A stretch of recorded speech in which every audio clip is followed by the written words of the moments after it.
Hello everyone, Charles Watts here, the Arsenal correspondent at Goal, joining you on Friday. I hope all is well and you're going to have a very, very good end of the week. I will be heading to London Colney later on today. Mykhailo Mudryk will be speaking to us ahead of that big game against Tottenham on Sunday, the second North London derby of the season.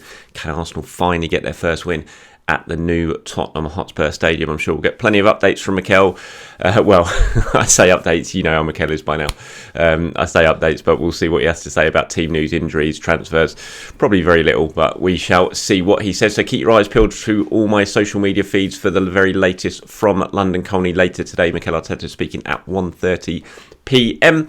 But I wanted to talk this morning, get a quick video done before I head off to London Colney to give an update on Mykhailo Mudryk. The transfer saga of January could well be coming towards a successful conclusion. Could is the key word there. It's not done yet. So it's still going to drag on a little bit longer, but fingers crossed, we are getting there. It's closer than it ever has been. That's what I have been told this morning.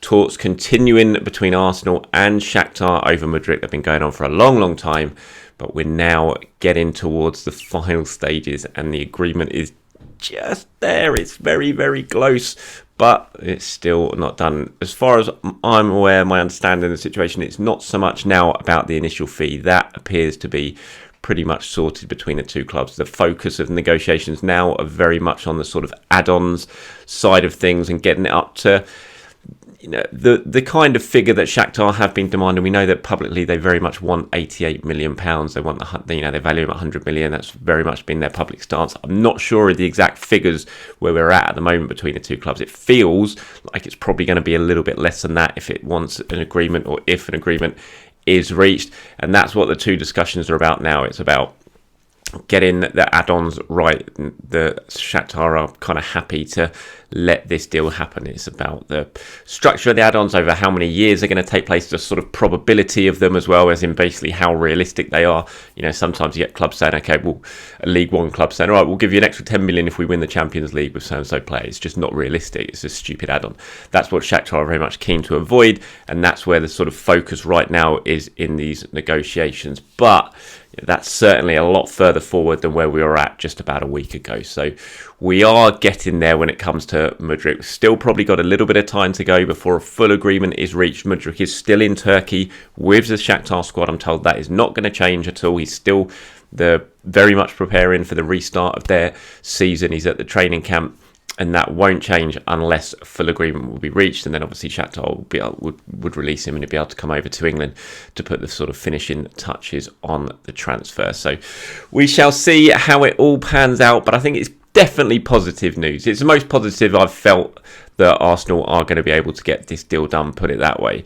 But there's still until a contract signed, it's that cliche, isn't it? Until we see him holding the club shirt, you can't celebrate anything. It's not done until that point. But certainly from the sort of noises you get from those sort of in and around this potential deal, it feels like it's taken quite a big step forward, and we are getting there. So don't quite celebrate yet, but let me know what you guys think. I'm sure you'll be happy with this. I am. I mean, my views on Mudryk. I'm desperate for this deal to go through. I'm a big fan of his. I think he'd make a big impact.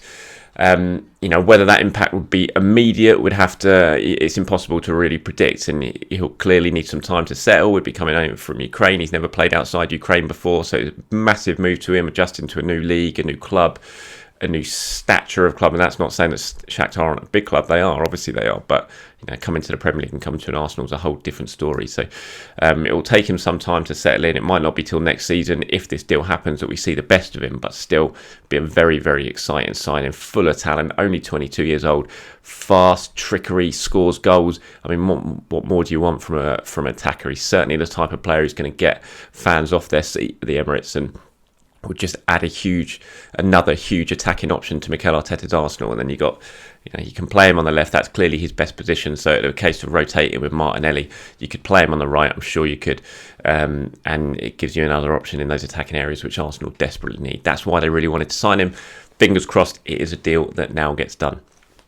All right, so as I said, let me know what you guys think of that. How confident are you? How happy are you with this latest news? Going to be interesting to see if this deal does get done, exactly what price the clubs sort of price it. I mean, to be fair, Arsenal will just say it's the words got out of my head. Well, Arsenal always, how they always describe their transfer fees. They don't tend to put an actual figure on it.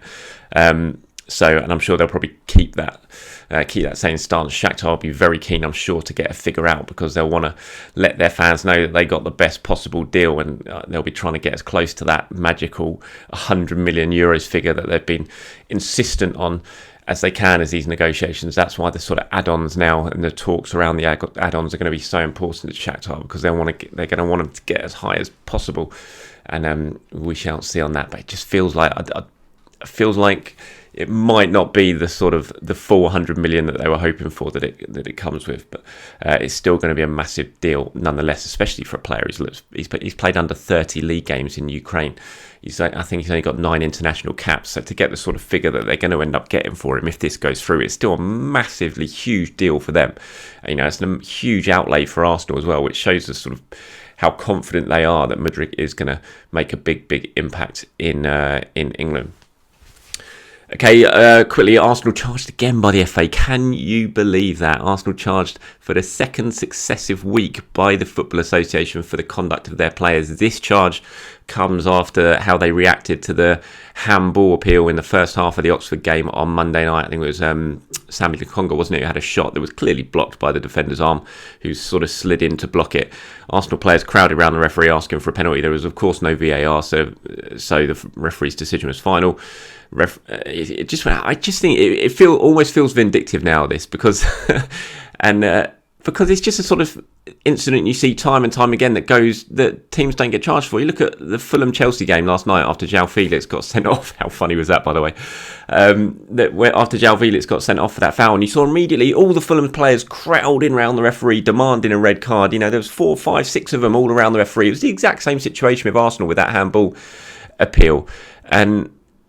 And you just never see any team getting charged for it. Yet Arsenal have for a second successive game. It just feels like the knives are out for Arsenal and for Mikel Arteta's side at the moment. And that's something that I'm sure he'll talk about in a press conference later on today. So we'll see what he has to say. But I'm sure there must be a feeling of sort of bitterness around the club at the way they're being treated by the Football Association. And whether that is as a result of Arteta's actions against Newcastle and the way he was behaving on the touchline and the criticism that came his way after that, it could well be, but it shouldn't be, because that one thing shouldn't play into the other, and every case needs to be looked at in its own merits. And I just find it really difficult to understand how what happened after that handball appeal can result in a charge for failing to control the players, because you see it every single game. We saw it last night in the Fulham versus Chelsea match. We'll see it another 20-30 times across the Premier League games this weekend, I'm absolutely sure, and I bet you no other club gets charged for it. And I know there was a feeling of almost disbelief at Arsenal yesterday when that charge came through, and they will be looking at it. I was told after the Newcastle charge that it was very unlikely they were going to appeal. I doubt they'll appeal this one either, just because what's the point? It's not going to change the Football Association's mind. But even so, I was talking to Andrew. I was doing the podcast on Arsblog yesterday. We're recording it. The podcast came out this morning, so go and give it a listen if you want to. And we were talking just before starting recording when that news broke, and he told me it because we were talking on Zoom, and I just couldn't believe it. I was like, "You what? No way!" It was just one of those incidents. It was just nothing. But what are you going to do? So we'll see what happens with that, and I'm certainly interested to see what Mikel Arteta has to say. And this is something Arsenal could potentially use to their advantage, going forward. The whole sort of everyone's against us type motto and siege mentality and all that, and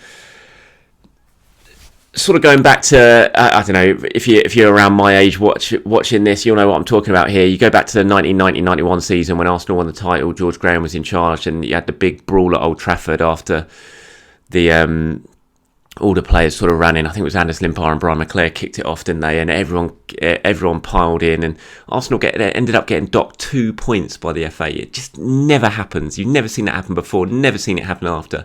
Yet Arsenal got docked 2 points for that. incident, and George Graham used that to his advantage. He used it as a real rallying cry, a siege mentality type thing. And Arsenal went on, only lost one game that season, won the title comfortably.